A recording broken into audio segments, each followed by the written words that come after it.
이제 신앙을 이렇게 정립한 거예요. 이제 뭐 여기 나와 있지만은 이제 뭐 자기 나름대로 그 뭐 학문적 업적 이거는 쌓지는 못했지만 평신도 설교자로서 당시에 많은 인기를 끌었다. 이게 중요한 거예요.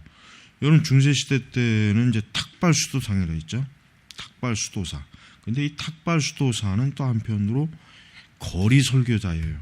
그리고 지금 평신도 설교자라고 했는데 이 사람들은 일단 성직자가 아니고 공인된 성직자가 아니라 자기가 자기 나름대로의 신앙을 가지고 대중들에게 어떤 기독교 진리에 대해서 이제 나름대로 전파하는 사람인데 이런 평신도 설교자들의 영향이 굉장히 커요. 일반 대중들 사이에서 영향이 미미하지 않고 영향이 큽니다. 그래서 오늘 제 하나님의 섭리에 대해서 한번 강독을 좀 한번 해서 이 사람들이 말하는 그러니까 이 중세 시대에 신비주의적인 영향이 있고 또 제세례파 성향이 있는 이 사람들이 이해하는 섭리하고 우리가 개혁주의 관점에서 바라보는 섭리하고 한 번 더 비교를 할 수 있는 좋은 시간 될 겁니다. 자, 무엇보다도 주 예수 그리스도는 그의 사도들과 제자들에게 그 자신이 하나님 아버지로부터 모든 능력, 권세, 영감, 의지 그리고 그가 하늘과 땅에서 왕과 대장이 되어 그 통치가 어떠한 것이든지 확장되겠다는 약속을 선포하셨다. 자, 섭리의 가장 기본적인 신학적 관점을 그래도 잘 드러냈습니다. 왜냐하면 예수님께서는 분명히 이 모든 피조 세계를 주관하시는 왕이십니다. 왕.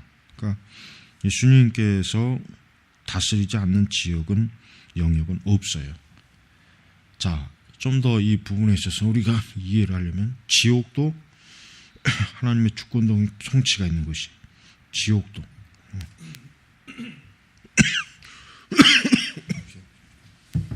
그래서 하물며 지옥도 하나님의 주권적인 통치 영역이라면은 하나님이 섭리하지 않는 그런 영역은 없습니다.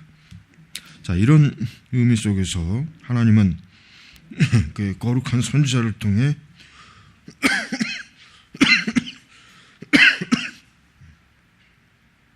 자, 이렇게 말씀하십니다. 자, 시편 110편 여호와께서 내 주에게 말씀하시기를 내가 내 원수로 내 발 등상되게 하기까지 너는 내 우편에 앉으라 하셨도다. 자, 이 말씀이 십자가에서 이루어졌죠. 그리고 또 내가 나의 왕을 내 거룩한 산 시온에 세웠다 하시리로다. 바울도 동일한 능력과 통치에 관해서 그의 서신서에서 강력한 증거를 한다. 즉 그리스도가 만물의 주인이시며 어느 것도 그의 발 아래 있지 않은 것이 없다. 자, 섭리의 가장 기본적인 신학 전제는 이겁니다.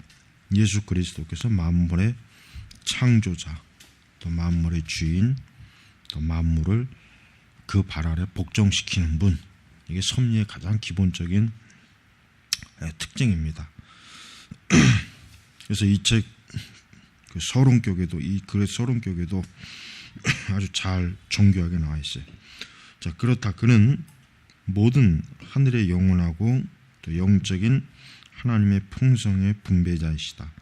마치 요셉이 이집트에서 물질적인 혜택을 분배한 것처럼 예수 그리스도는 영적인 하늘의 풍성을 분배하신다. 그리고 인자, 백성, 구원자, 모든 신자들을 위해 기름 부음 받은 화평케 하는 자, 화해자, 변호자, 대제사장, 영적인 모세, 이 영원한 하늘의 아버지. 자, 자, 인자는 그의 친구들과 종들을 어둠의 띠와 사단과 마귀의 모든 권세와 영역과 이 세상에 속한 모든 것로부터 나오게 하여 하나님 나라와 예수 그리스도의 나라에서 그를 위한 신부로 모으기 위해 사도적인 사신들을 보내신다. 자, 이게 사도가 어떠한 일을 하는 사람이냐? 사도는 예수 그리스도께서 그를 위한 신부, 여기서 신부는 말 그대로 모든 그리스도인이고 하나님의 백성이고 하나님의 택자죠. 그러니까 이 사도들은 바로 예수님께로부터 보냄받은, 즉 신부를 데리고 오라고 보냄받은 1차적인 심부름꾼이라고 할 수 있어요. 심부름꾼. 그래서 우리가 이제 목회자도, 여러분 신사도라고 하는 말은 그건 잘못된 거죠. 그들의 그 기본적인 교리나 그들이 이해하고 있는 것은 아주 문제가 많습니다. 그러나 한 가지 중요한 건 있습니다. 목회자도 우리가 사도는 아니지만 사도와 동일한, 거의 참 흡사한 중요한 위임을 한 가지 받은 게 뭐냐면 복음에 대해서는 똑같아요.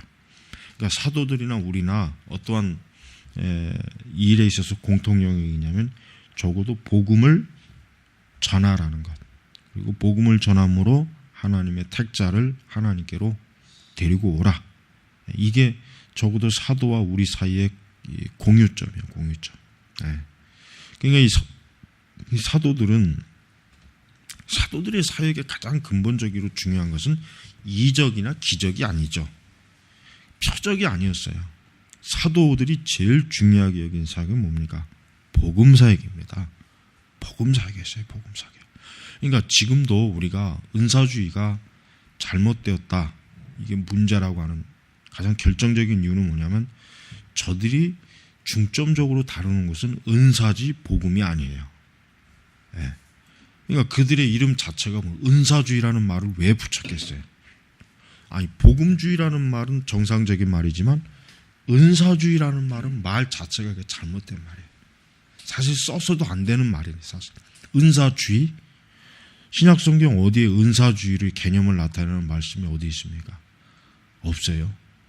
그러니까 우리는 복음주의는 분명히 근거가 있고, 그러나 은사주의는 어때요? 전혀 성경적 근거가 없는 거예요. 왜? 예수님이나 사도들이 은사가 한 번도 그분들의 사역 속에 중심을 차지한 적이 한 번도 없었거든. 한 번도 없었어요. 한 번도. 사도들이, 여러분 사도행전에 보면은 그 양반들이 이제부터 은사 집회한다 해가지고 사람들을 모아다가 막 병을 고치고 예수님이 하신 그 능력 그대로 저들이 죽은 자를 일으키고 병든 자를 세웠다면은 3,000명만 모였겠어요?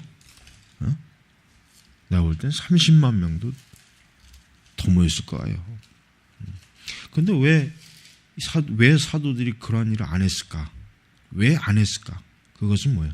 자신들은 예수 그리스도의 복음을 전하는 것이 자기들의 사명이지, 사람들로 하여금 흥미를 가지게 해서 오늘 병 고치는 시간을 갖겠다, 오늘 병자를 치료하는 시간을 갖겠다, 이러한 시도나 이러한 생각은 그들은 아예 꿈도 꾸지 않았다. 꿈도 꾸지 않았다. 자, 여기에서 이제 중요한 게 뭡니까? 사도들은 하나님의 복음을 가지고 그리스도의 신부를 데리고 오라는 사명을 받은 사람들이지, 가서 사람들에게 병을 고쳐주고 귀신을 쫓고, 이거 아니에요. 이거는 진짜 사역을 하는 가운데 부수적으로 나타나는 거야. 한 번도 이것이 중심이 된 적이 한 번도 없었어요. 그러니까 우리가 결국 오늘날 목회자들도 뭐예요? 이 사도와 공통적인 접한 부분은 뭡니까? 복음이다. 이게 복음으로 그리스도의 신부를 데리고 오는 거죠. 복음으로. 이게 가장 중요한 겁니다. 평생 동안 잃지 말아야 될 게 바로 뭡니까? 이 복음을 통해서 하나님의 택자를 하나님께로 오게 하는 것. 이게 예수님께서 결국 하나님께서 이 세상을 섭리하신다 했을 때 하나님의 섭리의 목적도 궁극적으로 여기에 초점을 맞춘 것이지, 하나님께서도 뭐 하나님의 그 놀라운 능력을 막 사람들에게 나타나고 보이기 위해라면은 굳이 뭐 사람들 통해 할 필요 없어요. 얼마든지 지금이라도 아주 막 그냥 말로 다 할 수 없는 놀라운 막 일들을 하늘에다가 그냥 확 펼쳐놓는다면 누가 그 하나님을 안 믿겠습니까? 그러나 하나님의 뜻은 그게 아니에요. 하나님은 사람이 볼 수 없는 아주 오묘한 섭리적인 사역을 통해서 어때요? 그리스도께로 사람들을 이끄는 것이 그게 하나님의 뜻이고, 그 일을 하는데 부름받은 사람이 누굽니까? 바로 사도들이고 오늘날 우리 목회자들이래요. 목회자들. 그래서 우리는 이 사도의 보내심에 대해서 잘 이해해야 됩니다. 이런 이해만 제대로 된다면 신사도가 왜 잘못되었는지를 금방 알 수 있어요. 자, 신사도라고 하는 사람들이 주로 그들이 하는 게 뭡니까? 표적과 이적이에요. 어떤 놀라운 자기들 말로 항상 신비한 성령의 역사와 능력, 표적, 이적, 이게 그들의 주안점이지 그들이 복음을 주안점으로 둔다는 얘기는 들어오질 못했어요. 네, 그들 사역 자체가 벌써 자기들의 정체성을 드러내거든요. 자, 그래서 우리는 계속 봅니다. 그리고 왕의 왕은 어느 누구도 하나님 나라부터 제거되도록 차단하지 않으며 그는 한 사람도 거부하지 않으시고 도리어 그의 종들로 하여금 사신이 되어 모든 사람들, 즉 이방인들, 여러 부족들, 여러 언어를 가진 사람들, 여러 국가로 나가서 사도들의 시대에 일어난 것처럼 그들의 소리가 모든 것을 흘러가니 그들의 말이 이 세상 끝까지 가르쳐지도록 명하신다. 우리는 이러한 그 사도들의 사역을 통해서 우리 자신이 이 하나님께서 사도들에게만 주셨던 능력을 우리는 어때요? 그건 우리는 우리에게 있어서 그건 중요한 게 아니에요. 우리는 이 사도들의 그 능력을 탐하면 안 됩니다. 절대 그러지 말아야 돼요. 사도의 능력을 탐하라는 것은 그것은 하나님의 뜻이 아닙니다. 하나님께서는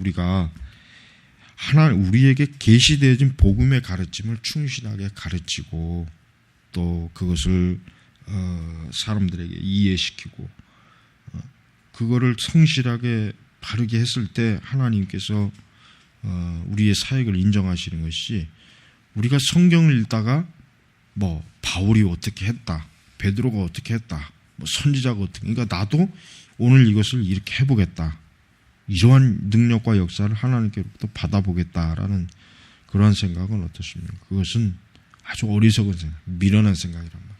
왜? 하나님께서 정말 그러기를 원하셨다면,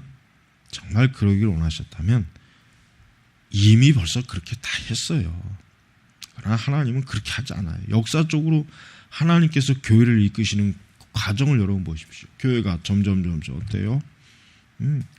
하나님의 거룩한 신적 능력이 보이지 않는 곳으로 자꾸 어때요? 스며들고 있단 말이에요. 그렇다고 해서 하나님이 떠난 건 아니에요. 중요한 건 뭡니까? 하나님께서 세워놓은 주의 일꾼들, 여기 목회자도 마찬가지, 목회자, 사역자들, 이들에게 위임된 복음 사역이 있기 때문에 굳이 그럴 필요가 없는 것입니다. 그러니까 여러분들이 이 다음에 사역을 하다가 또 사역이 안 된다고 해가지고 이상한 데 자꾸 또 기웃거리고 신비적인 표적과 이적을 통해서 교회가 좀 어떻게 좀 해볼까 이런 생각을 한다면 그건 이 복음을 멸시하는 거예요. 이 복음으로는 안 되니까 뭐 좀 다른 거로 해보자, 이렇게 빠져드는 거나 다를 바가 없어요. 그러니까 제발 그렇게 하지 말고 진정으로 하나님께서 무엇을 원하시는지, 내가 과연 진리를 전하는지에 대해서 알려준다면 전혀 문제가 없습니다. 자, 계속 한번 읽어보겠습니다. 그래서 바울 사도는 디모데 2장 1절에서 2절, 내가 첫째로 권하니 모든 사람을 위하여 간구와 기도와 도구와 감사를 하되 임금들과 높은 지위에 있는 사람을 위해서 하라. 이는 우리가 모든 경건과 단정한 중에 고요하고 평안한 생활을 하려 합니다.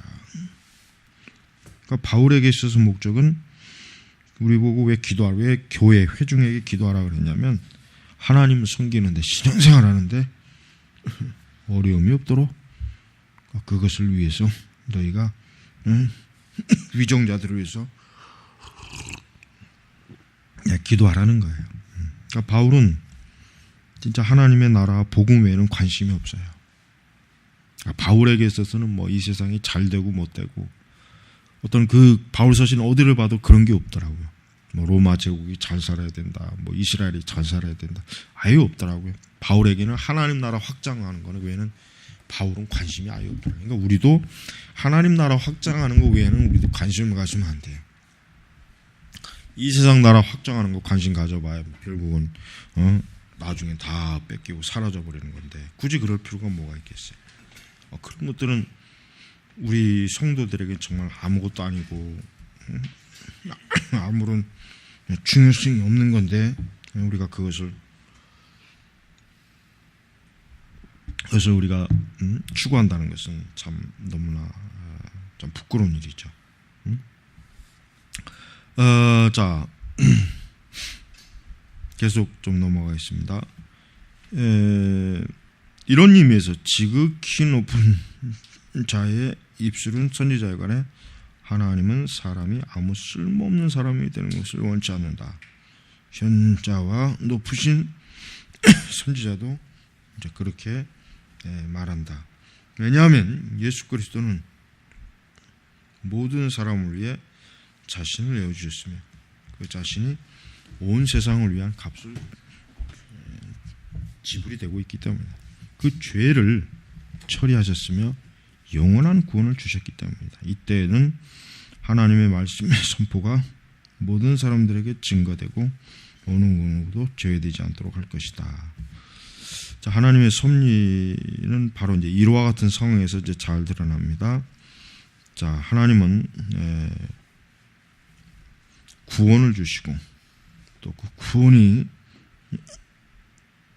선포되게 하시고 그리고 그것을 듣고 사람들 앞에 나오도록 하시는 것이 하나님의 섭리의 사역입니다. 그리고 일꾼들은 그 일에 자기 자신을 전심전력해서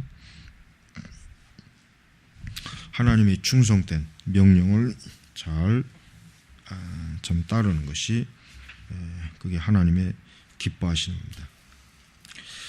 자, 그래서 이제 우리 517페이지 거기 이제 중반절에서 조금 내려오면 이런 말이 있죠.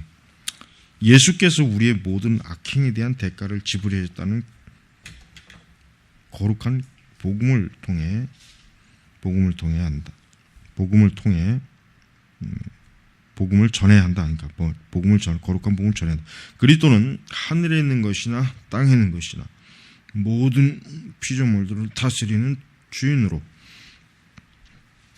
하나님 아버지로부터 세우심을 입었다.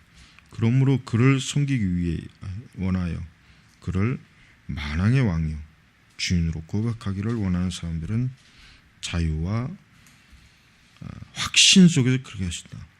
그러한 사람들 하나님 나라에서 그와 더불어 영원히 살 것이다. 자, 결국은 하나님의 섭리는 뭡니까? 다른 말로 하나님의 뜻. 하나님의 섭리는 하나님의 뜻. 그리고 하나님의 섭리의 작용은 하나님의 뜻 가운데서 이루어집니다. 그러니까 섭리는 다른 게 아닙니다. 섭리는 말씀하고 이렇게 분리가 될 수 없어요. 대부분 보면 섭리와 말씀을 이렇게 별로 연관을 시키지 않는 현상이 많은데 그렇지 않습니다. 나에게 어떤 섭리가 일어났을 때 우리는 그 섭리를 말씀으로 확인해 보는 게 필요해요. 그래야 이것이 올바른 섭리구나. 이거는 내가 순전히 내 위주로 아니면 다른 이 마귀의 역사의 위주로 나타난 섭리구나 하는 걸 알 수가 있단 말이에요. 진짜 하나님의 섭리를 구하면은 그 하나님의 섭리만 나타나지 다른 섭리는 나타나지 않아. 근데 말씀과 섭리의 관계를 모르면은 마치 섭리가 말씀만으로 상관없이 별도로 뭔가 일어나는 하나님의 뜻을 추구하는 역사라고 생각해요. 그러니까 앞으로 이제 여러분이 이제 섭리에 대해서 얘기할 때는 무조건 하나님의 말씀과 일치된다. 이걸 알고 있어야 돼요. 말씀에서 벗어난 섭리라고 하는 것은 그건 아무리 좋게 봐도 그건 마귀의 역사지 하나님의 역사는 아니에요. 자, 그래서 예수님은 이제 바울은 얘기하는 거죠. 예수님은 기도를 그러니까 우리 성도들이 하나님 앞에 기도할 때 그 기도를 들으시는 분이 바로 주님이다.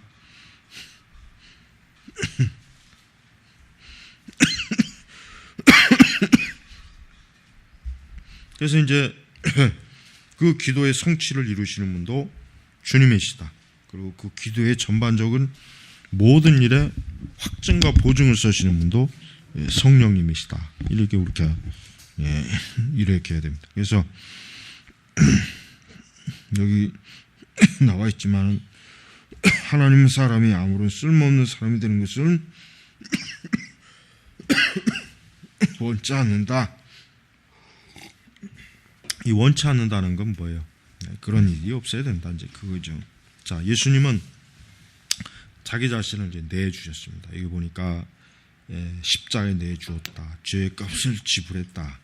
자, 이거 보면은 우리가 뭐 할 수 있냐면은 이 호프만도 복음을 어때요? 정확하게 알고 있어요. 그러니까 단순히 신비주의자니까 이 사람 이런 사람이 뭘 알겠나? 이런 사람이 무슨 복음에 대해서 기독교에 대해서 뭘 알겠나? 이제 그런 생각을 할지 모르지만 그러나 뭡니까? 아까 말한 이 대목을 보면은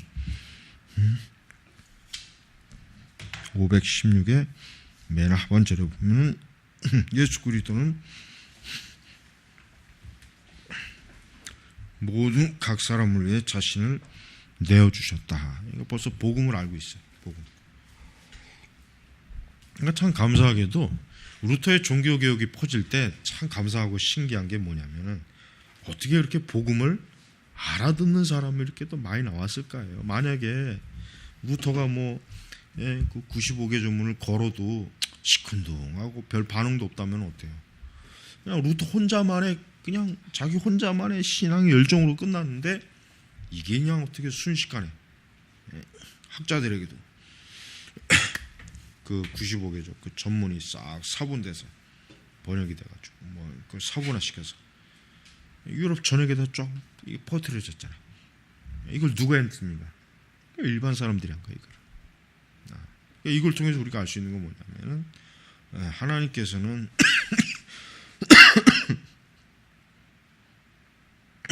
하나님의 택한 자가 어때요?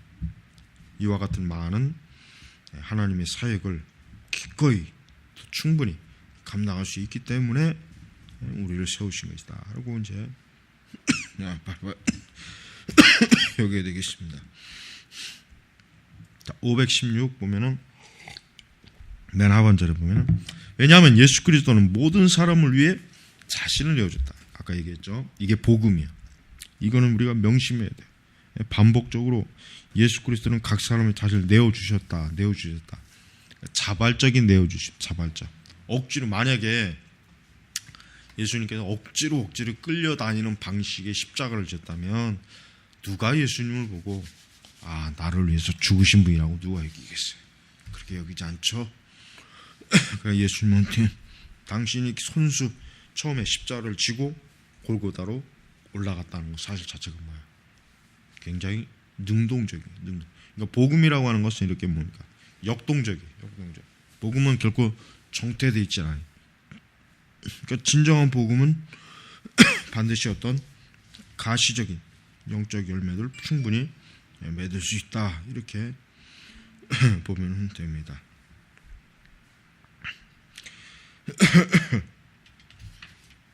자, 이제 우리 518페이지. 자, 비슷한 방식으로 세례와 그러니까 비슷한 세례와 이 세상에 대한 죽는 것을 암시하는 것이 홍해의 사건이다. 하나님은 홍해의 사건을 통해 이스라엘의 자녀들이 세례를 받고 또 이 세상에 대해 죽었다는 것을 이 세상에서 죽었다는 것을 안다. 자, 이 세례를 받은 이후에는 뭡니까? 자기의 뜻과 생활과 욕구와 영광, 감정들 전적으로 뭡니까? 죽이고 순종해야 된다. 누구에게 순종해야 됩니까? 하나님의 뜻에 순종해야 돼. 하나님의 뜻에. 그들은 오로지 성령 안에서 살며 모든 일에 참된 사랑 배우자들이 영원한 생명의 말씀에 비슷한 뜻을 복종시킨다. 그 다음에 이제 아까 이제 홍해 사건. 자, 홍해 사건은 우리 그리스도인들이 죽는 것, 죽는 것을 상징하죠. 그러니까 홍해 바다 사건은 우리 모두가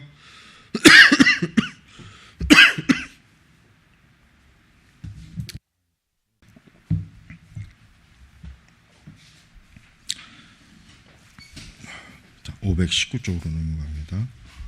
자, 그들은 참된 구원을 갖고 죄로부터 자유하는 참으로 죽은 사람들이다. 그들은 모든 악행에서 예수 그리스도의 피를 통해 정결케 되어 그리스도 안에서 생명을 얻는 사람이다. 말하자면 그들은 모두 그리스도 안에 죽은 사람이다. 옛 아담을 뿌리 뽑고 멀리 가버렸으며 세례를 통해 새로운 아담인 예수 그리스도로 덧입은 사람들이다. 그들은 모두 옛 아담을 십자가에 못 박은 사람들이다. 이제 죄의 씨는 죽었기에 불의의 열매 맺을 수 없다. 왜냐하면 하나님께 속한 거듭난 사람들은 위의 것을 바라며 승리를 얻기 때문에 죄가 발할 수 없다. 지금 요 문장은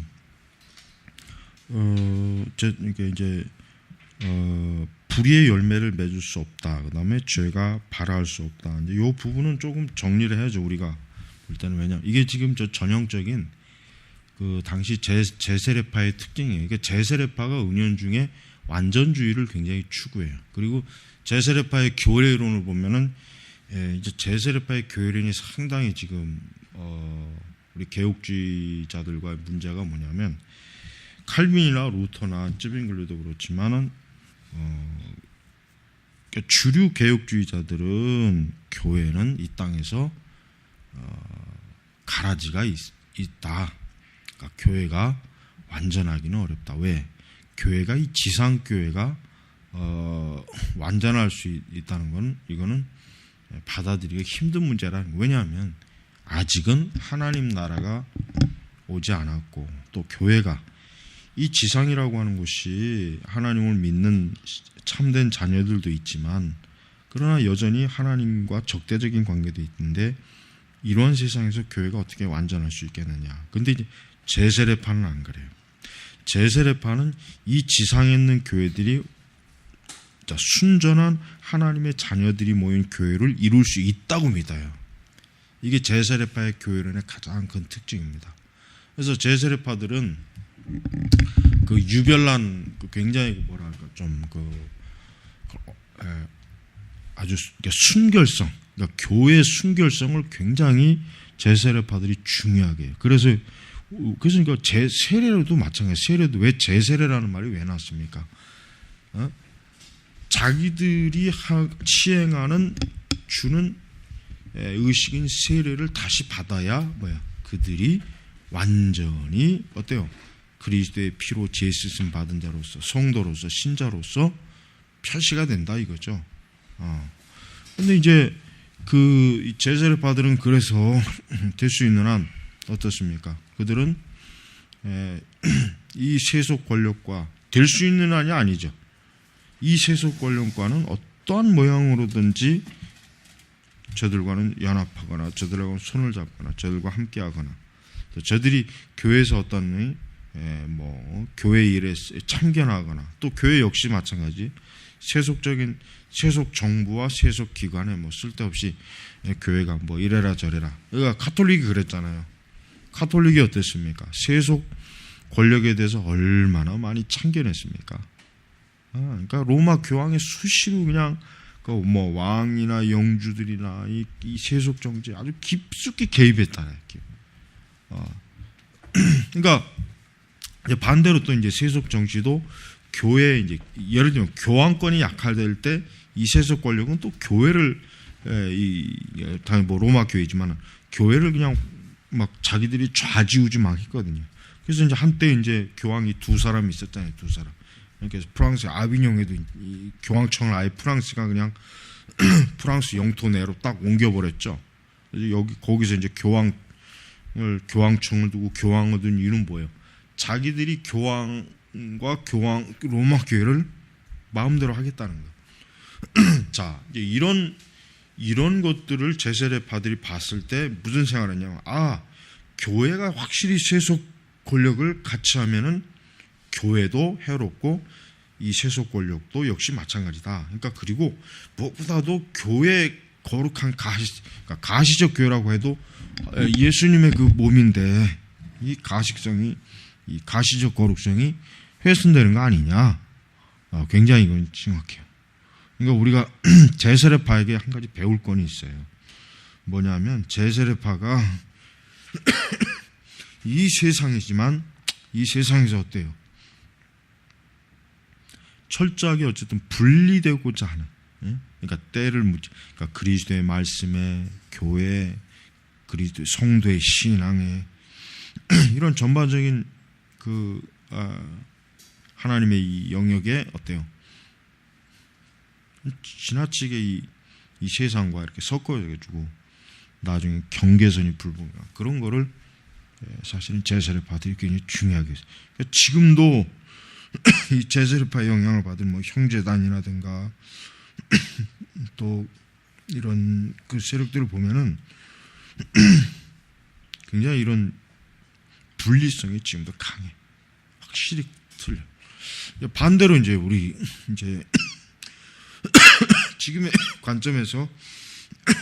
관점에서 이 일반 복음주의 교회를 보면은 뭘 볼 수 있냐면은 세속과의 분리가 어때요? 없어졌어요. 이거는 정말 심각해요. 그러니까 사실은 우리가 이런 부분에 물론 균형을 잡아야 돼요. 그러니까 제세례파는 너무 극단적으로 이 세상에서 하늘의 예루살렘을 추구한 거지만 반대로 칼빈이나 루터는 그 당시 중세 사회라고 하는 것은 교회와 이 세상이라고 하는 게 분리라고 하는 게 거의 참 어려웠던 시기란 말이에요. 그러니까 루터나 칼빈도 마음 같아서는 아마 굳이 꼭 영주나 이 시의회나 이들하고 분리해서 어떤 온전한 교회 자체를 이루고 싶은 마음이 있었겠죠.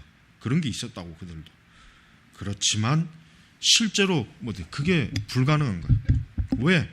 중세 사회라고 하는 그 자체가 이 교회 시대거든요. 교회 시대.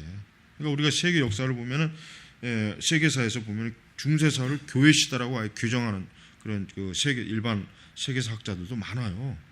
그만큼 중세 사회는 교회와 이게 떨어질 수가 없어요. 쌍둥이.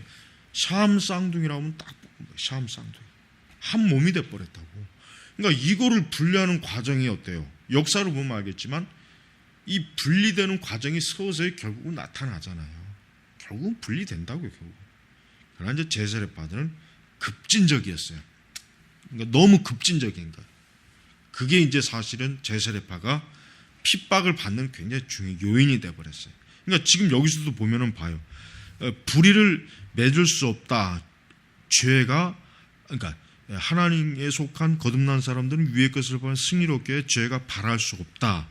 이건 굉장히 제세례파다운 그런 생각이란 말이에요. 그러니까 웨슬레가 제세례파의 경건주의 영향을 받았죠. 그러니까 이 웨슬레의 완전주의도 사실 엄밀히 얘기하면은 올라 들어가면 이 제세례파하고도 연관이 있어요. 연관이 있단 말이에요. 그래서 우리가 이런 완전주의에 대해서 주의해야 되겠지만 세상과 교회에 대한 관계가 참 이게 정말 이거 잘 정립이 돼 있어야 돼. 그러니까 우리는 이 세상에 그러니까 교회가 세상은 어떻게 돌아가든지 우리 알 바 아니다. 우리끼리만 어쨌든 믿음 생활 잘하면 된다라는 이것도 사실은 옳은 생각이 아니에요. 그러나 반대로 교회가 역시 세상에 깊이 개입해서 세상에 가서 감나라 예를 들면 여러분 가끔가다 무슨 이제 주로 이제 좌파 진보 쪽이 그런 짓을 많이 하죠. 특히 이제 NCCK 같은데 어떤 정부 정책에 대해서 자기들끼리 성명서를 발표하고 어쩌고 저쩌고 떠들고 이제 대북 정책을 완화시켜라는 운동 이런 그러니까 이런 그게 과연 교회가 굳이 그런 것까지 그렇게 교회 이름으로 연합의 이름으로 내비칠 필요가 있겠나? 그러니까 그런 지나친 세속에 개입하는 그런 교회도 바람직한 교회는 아니에요. 그런 교회도 좋은 교회는 아니라고. 그러니까 적당한 간격을 유지하면서 우리가 이 교회 위치를 잘 잡아야지 그냥 아무 생각 없이 아주 완전히 그냥 결변주의로 나가는 것도 안 되고 완전히 그냥 아주 완전히 그 어떤 교회를 세속의 그런 무대로 만들어서 교회를 시끄럽게 또 잡순물들이 많이 들어와서 교회를 영적으로 흐려놓는 것도 문제가 되는 거예요. 그러니까 제세례파 사람들은 쉽게 얘기하면 아까 얘기했지만은 극단적 분리주의를 굉장히 주장했기 때문에 그래서 루터도 그렇고 칼빈도 그렇고 제세례파를 비판하는 가장 큰 비중을 차지하는 비중이 이들의 이런 극단성 이게 좀 많이 이들이 참 뿌리를 내리는데 참 굉장히 어려움을 준 요소예요. 자, 그래서 우리는 믿음과 세례를 통해 그리스도 예수로 옷 입은 사람들은 이제 그들이 예수님 안에 있고 예수님이 그들 안에 있는 그러한 방식으로 더 이상 정죄받지 않는다. 확실히 루터의 영향도 잘 받았어요. 여기도 아까 이제 소개가 나왔지만은 루터의 교리를 지지하였으나라고 했죠. 맨날 루터의 교리에다가 자신의 신념을 뒤섞여라고 했죠. 그러니까 지금 보면 루터의 글과 흡사한 부분이 많아요. 그러면서 자기의 제세례파 아까 위에 글처럼 제세례파의 아주 독립성도 굉장히 강하다고. 그러니까 이 호프만의 글을 읽어보면 전반적으로 그게 아주 이렇게 잘 믹서가 돼 있어요. 믹서가 돼서 하여튼 좀 어쨌든 이렇게 가톨릭은 어쨌든 반대하니까 이렇게 지금 우리 개혁주의 관점에서 볼 때 이렇게 잘못됐다 하기는 어렵습니다. 이제 마지막 단계에서 예수 그리스도의 참된 사도적 사신들은 선택된 자를 모으고 복음을 통해 부르고 주의 신부를 영적인 광야로 인도하여 약혼을 맺게 하고 주의 세례를 통해 계약을 맺게 한다. 그러므로 사도 바울은 고린도후서 11장 2절에 남편에 대한 정결한 여인으로 그리스도 교회를 주님에게 약혼을 맺게 달라고 한다. 이제 주의 신부는 참된 사신들에 의해 영적인 광야로 인도한다. 왜냐하면 모든 새로운 계약하에서 세 번째 날, 즉 영적인 장막절은 영적인 광야에서 있게 될 것이기 때문이다. 그것은 음력 축제의 마지막 출현이다. 자, 예수 그리스도는 그의 양 앞에 하나의 모델로서 나올 때 그러한 비유적인 의미를 의도했는데 예수 그리스도는 요단강에서 세례 요한에게 받으시고 자신을 하늘 아버지에게 바치셨다. 그는 아버지에게 세례 요한을 통해 세례와 약조를 맺고 물을 통해 계약을 맺으셨다. 그는 그 시간에 자신의 의지는 염두에 두지 않고 하나님과의 계약을 통해 하나님의 뜻에 그 자신을 몰두하셨다. 그러므로 아버지는 그를 받으시고 하늘문을 여시고 그에게 비둘기 같은 성령을 보내시어 그를 인도하셨고 게다가 하나님 그의 기뻐하시는 뜻대로 사랑하는 예수를 받으셨다. 예수님의 그 세례 요한에게서 받은 예수님의 그 세례는 공생의 공식적인 입문, 공식적 데뷔를 상징하는 것입니다.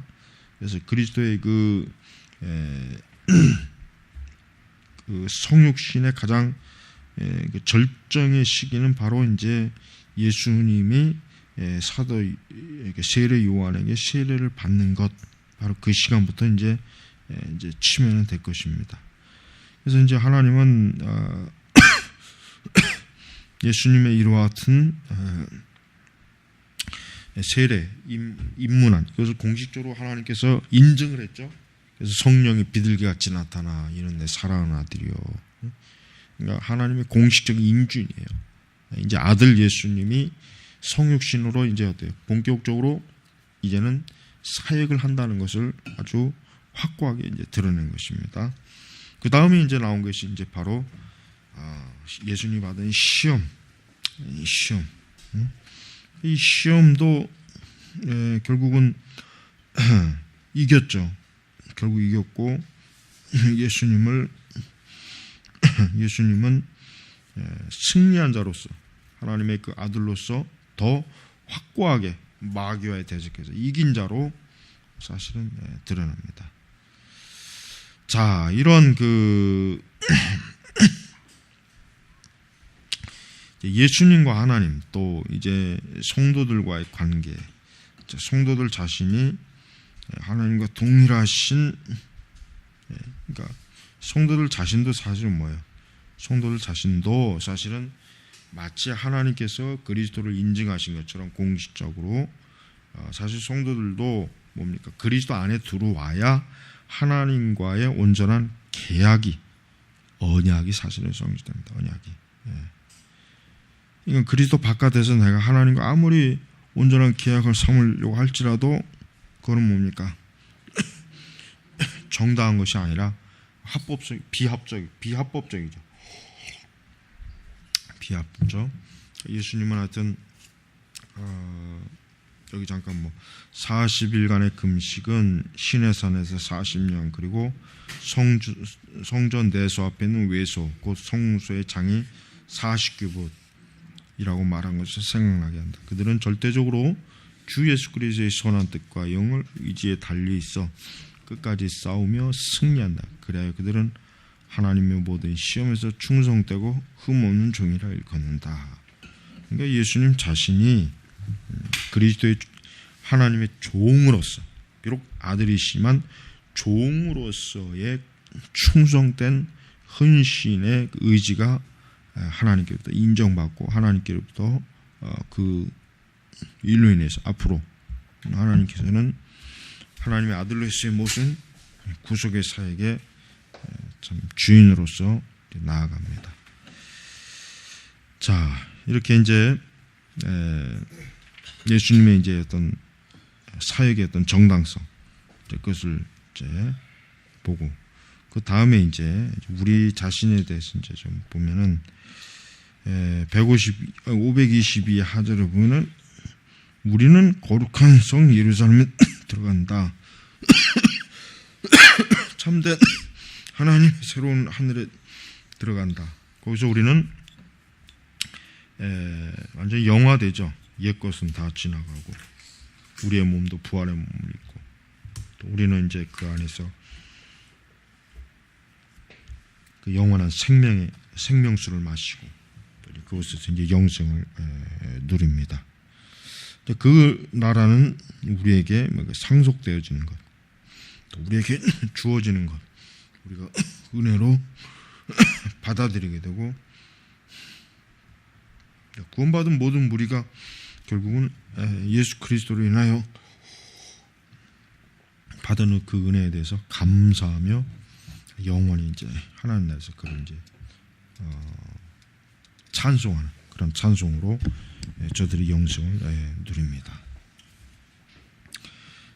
자, 이게 성경 이제 곳곳에 보면은 결국은 그리스도를 드러내는 상징물, 그리스도를 드러내는 어떤 지금 우리가 이제 구약의 관점에서 보면은 거의 대부분의 그 제사제도가 다 폐지했지만 구약은 지금 이스라엘은 여전히 어떤 율법의 중요한 부분들은 자신들이 마음껏 그 부분을 누리고는 있어요. 누리고.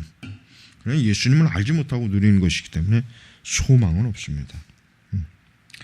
다음 이제 우리에게는 이제 상습권, 상속권. 우리는 하나님 나라의 상속권이 필요할, 상속권이 있어야 된다는 걸 우리 알아야 됩니다. 이 상속권이라고 하는 건 정리식으로 이제 하나가 되었을 때, 그리스도와 우리 사이에 하나가 되었을 때 상속권이 우리에게 자신 주어집니다. 우리 각 성도는, 신자들은 자기에게 상속권이 있다는 걸 알아야 돼.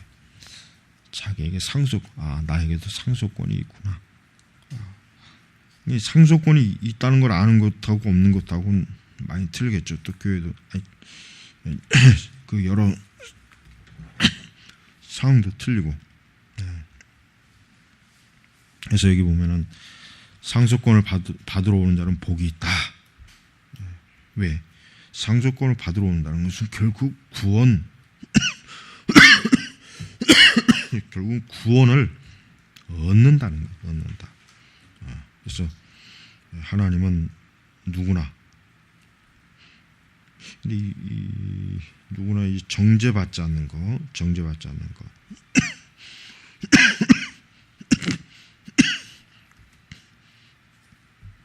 그리고 상속권이 있을 때 그 사람은 하나님 나라의 이제 온전한 주인으로서 그는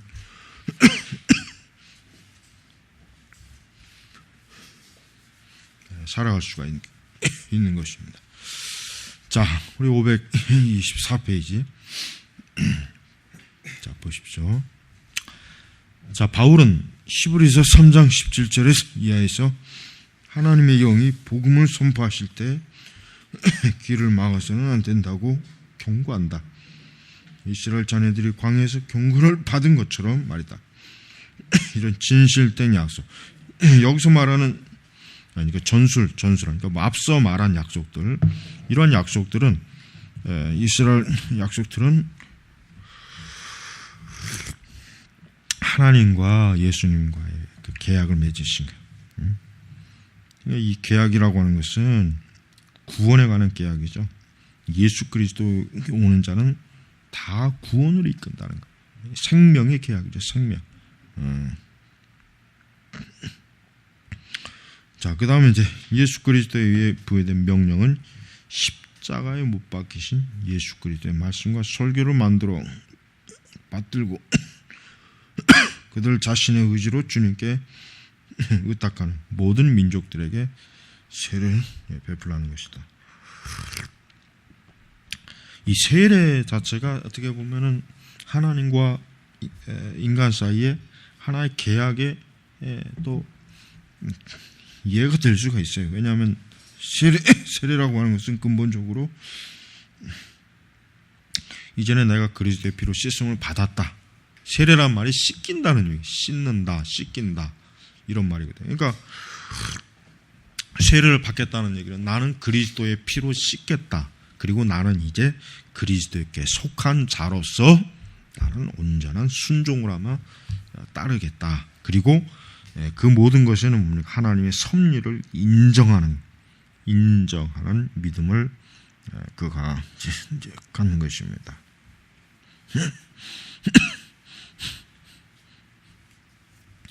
자, 525쪽으로 가겠습니다. 따라서 모든 인간들은 주님에 의해 엄격히 금지되고 유아 세례는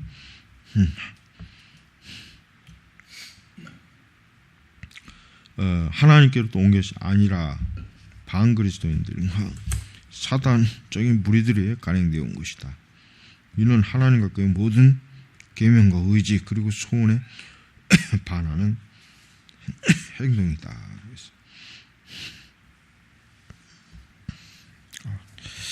자, 이렇게 유아 세례, 이 사람들이 유아 세례 반대하죠. 제세례파가 아주 유아 세례를 아주 참 지독스럽게 반대합니다. 그러니까 이런 것들이 결국은 그리스도인들이 아닌 사람들, 그리스도를 대적하는 자들과 사단적인 무리에서 이제 관행으로 들어와 있다. 그리고 전체적으로 이것을 하나님께 진노를 받아 마땅한 거짓이다, 거짓말이다, 거짓 외식이다. 이제 이렇게 이제 여길 수가 있는 것입니다.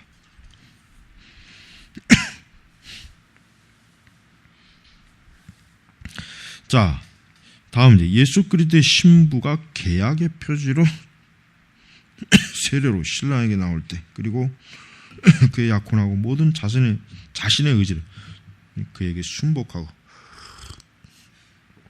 그를 진리 안에 받아들일 때, 그래야 신랑이 즉 높이 들리신 주 예수 그리스도가 고난해서 그녀에게 다가와 그 손으로 떡을 떼어 줄 때, 그리고 포도주가 잠긴 잔을 참된 몸에 피로줘 줄 때, 그리하여 신부가 그 육체적인 면을 입으로 먹고 포도주를 마실 때, 그녀는 예수 그리스도 안에 믿음을 통해 그리스도의 몸과 피를 먹는 것이다. 자, 이 떡을 떼며 그 다음에 이제 포도주를 마시고, 이게 성찬이죠. 역시 이제 제세례파도 로마 가톨릭의 미사에 대해서 아주 찌빙글리 못지않게 경멸하는 마음이 가득해. 경멸. 그러나 결국은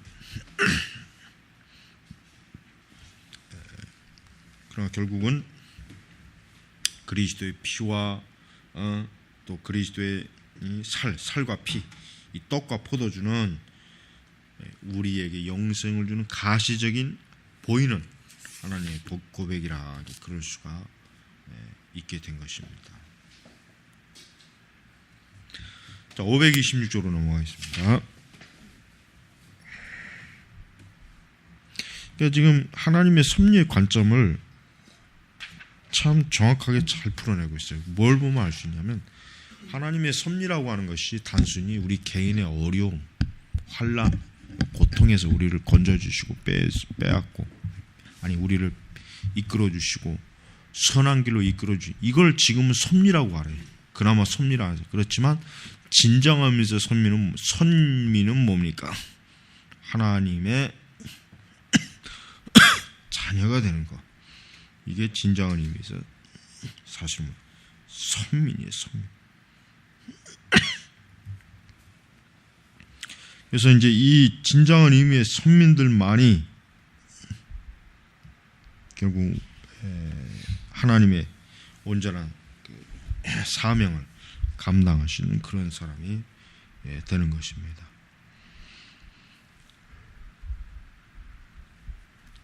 자, 526페이지 중반에 한번 보겠습니다.